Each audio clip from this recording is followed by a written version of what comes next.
أعوذ بالله من الشيطان الرجيم. بسم الله الرحمن الرحيم. فإن حاجوك فقل أسلمت وجهي لله ومن اتبعني وقل للذين أوتوا الكتاب والأميين أأسلمتم فإن أسلموا فقد اهتدوا وإن تولوا فإنما عليك البلاغ والله بصير بالعباد. سورہ آل عمران کی آیت نمبر 20۔ ترجمہ اس کا یہ ہے کہ اگر وہ آپ سے بحث کریں تو آپ کہہ دیجئے کہ میں نے اور میرے ماننے والوں نے اپنا رخ اللہ کی طرف کر لیا، اور آپ اہل کتاب اور امیوں یعنی مشرکین عرب سے پوچھئے کہ کیا تم اسلام لاتے ہو؟ اگر وہ اسلام لے آئیں تو انہوں نے ہدایت پا لی، اور اگر وہ روگردانی کریں تو آپ کے ذمے پہنچا دینا ہے، اور اللہ اپنے بندوں کو خوب دیکھ رہا ہے۔ اس آیت کی تشریح یہ ہے کہ اگر دلائل و براہین سے اسلام کی حقانیت ثابت اور واضح ہونے کے بعد بھی اہل نجران کے نصارہ آپ سے صریح اور واضح امور اور حضرت عیسیٰ کے بارے میں کٹ حجتی اور جھگڑا کریں تو آپ ان سے کہہ دیجئے کہ میں نے اور میری اتباع کرنے والوں نے اپنے آپ کو اللہ تعالیٰ کے سپرد کر دیا ہے اور اسلام اور توحید کی راہ اختیار کر لی ہے۔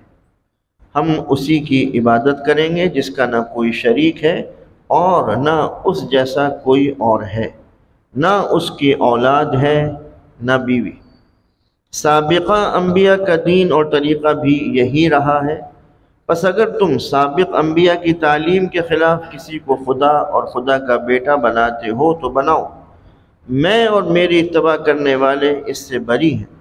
آپ صلی اللہ علیہ وسلم اہل کتاب، یہود و نصارہ اور امی لوگوں یعنی مشرکین عرب جن کو کوئی کتاب نہیں دی گئی اور جو لکھنا نہیں جانتے سے کہہ دیجئے کہ کیا تم ہماری طرح اسلام میں داخل ہوتے ہو؟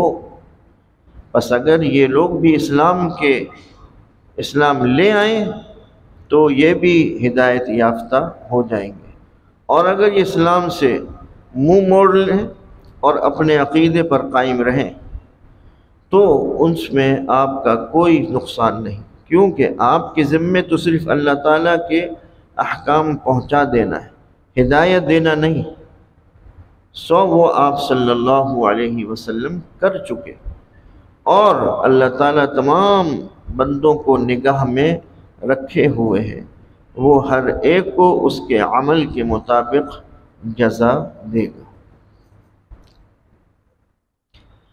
إن الذين يكفرون بآيات الله ويقتلون النبيين بغير حق ويقتلون الذين يأمرون بالقسط من الناس فبشرهم بعذاب أليم أولئك الذين حبطت أعمالهم في الدنيا والآخرة وما لهم من ناصرين۔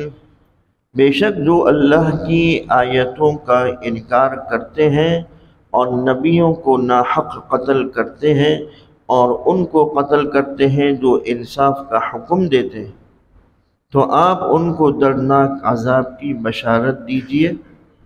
یہ وہ ہیں جن کے اعمال دنیا اور آخرت میں ضائع ہو گئے اور ان کا کوئی مددگار نہیں۔ اس آیت کا پچھلی آیت سے کیا ربط ہے؟ گزشتہ آیات میں اہل کتاب کے عنوان سے یہود و نصارہ دونوں کو خطاب تھا۔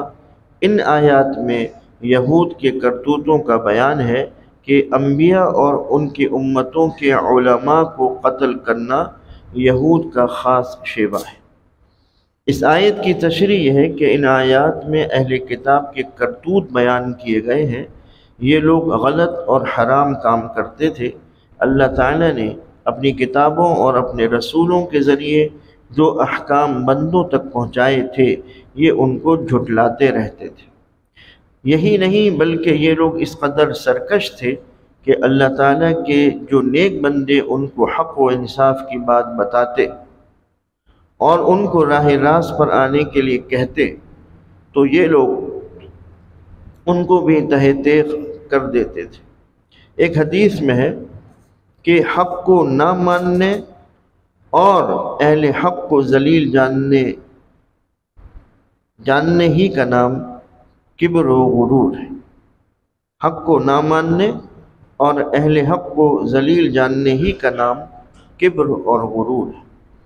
مسند ابن ابی حاتم میں ہے کہ حضرت عبیدہ بن جراح نے رسول اللہ صلی اللہ علیہ وسلم سے پوچھا، قیامت کے روز سب سے زیادہ سخت عذاب کسے ہوگا؟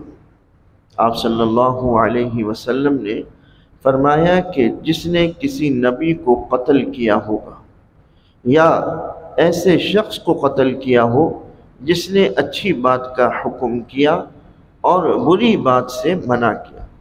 اس کے بعد آپ نے یہ آیت تلاوت فرمائی، ان الذین یکفرون سے ناصرین تک، اور ارشاد فرمایا کہ اے ابو عبیدہ، بنی اسرائیل نے 43 نبیوں کو دن کے ابتدائی حصے میں 1 ساعت میں قتل کیا۔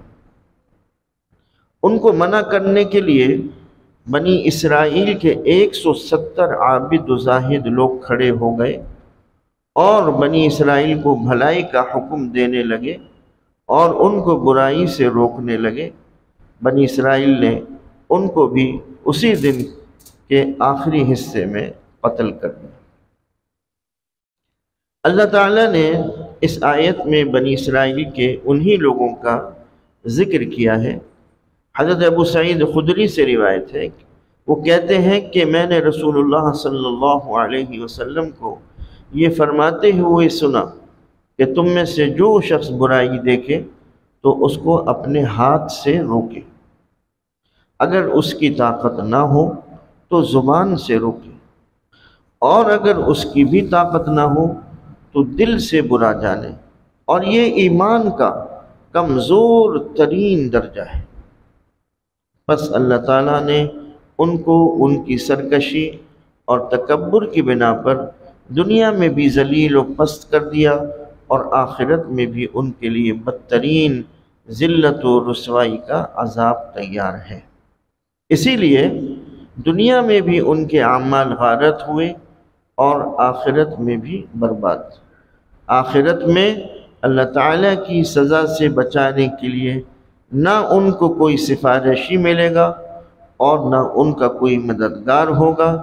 برے اعمال پر ثواب ملنے کا تو کوئی سوال ہی نہیں، البتہ کافروں کو آخرت میں کوئی نیکی بھی فائدہ نہیں دے سکتی۔ آخر دعوانا ان الحمد للہ رب العالمین۔